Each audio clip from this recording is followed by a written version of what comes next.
ایک بار کا قصہ ہے، کہیں دور پہاڑوں پر ایک عورت اور اس کا شوہر رہتے تھے۔ عورت بہت زیادہ دیندار تھی، لیکن اس کے شوہر کو اللہ پر اتنا یقین نہیں تھا۔ بیوی جب بھی اللہ یا اس کے رسول کا ذکر کرتی تو شوہر اسے ڈانٹ دیتا۔ گھر کے حالات بھی کچھ اتنے اچھے نہ تھے، شاید اسی لیے شوہر ہمیشہ ناشکری کرتا رہتا۔ ایک شام گھر میں کھانا نہ ہونے کے برابر تھا، محض ایک ہی روٹی بن سکی۔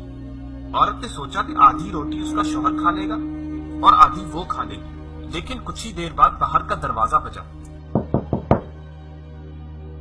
عورت نے جب دروازہ کھولا تو اس نے بہت لاچار، مجبور اور بھوکا بھکاری دیکھا۔ عورت کو اس پر بہت رحم آیا اور اس نے اللہ کے بھروسے گھر میں جو ایک ہی روٹی تھی وہ اس بھکاری کو دے دی، اس یقین کے ساتھ کہ اللہ اس کی ضرور مدد کرے گا۔ جب رات کا وقت ہوا اور اس کا شوہر گھر آیا تو اس نے کھانا مانگا۔ اس عورت نے بہت یقین، بہت بھروسے اور حوصلے کے ساتھ اپنے شوہر کو بتایا، گھر میں جتنا کھانا تھا میں نے ایک بھکاری کو دے دیا، اس بھروسے کہ اللہ میری کسی نہ کسی طرح ضرور مدد کرے گا۔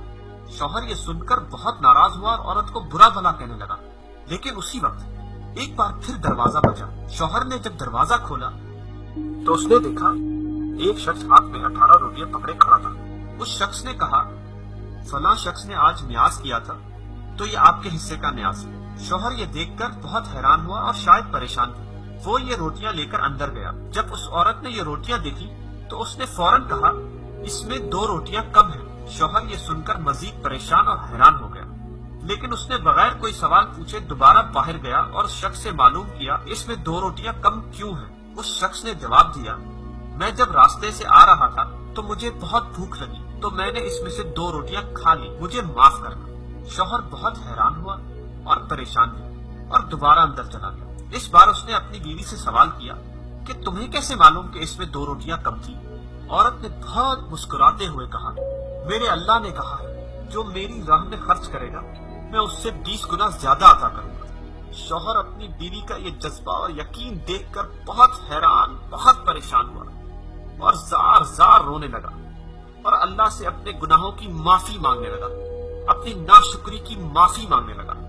دوستو، اللہ پر یقین، اس پر بھروسہ اور تھوڑا سا صبر، بس یہی چیزیں ہیں جو ہمیں دنیا اور آخرت دونوں میں کامیاب کر سکتی ہیں۔ لہٰذا اللہ پر یقین کرتے رہیں اور صبر کرتے رہیں، انشاءاللہ وہ دلوں کے حال جانتا ہے، بے شک اللہ سب جانتا ہے۔ دوستو، کس طرح اس عورت کی اللہ نے اپنے غیب سے مدد کی، ہم کو بھی چاہیے کہ ہم اللہ پر بھروسہ رکھیں اور اس کی راہ میں خرچ کرتے رہیں، بے شک وہ جو وعدہ کرتا ہے اسے ضرور نبھاتا ہے۔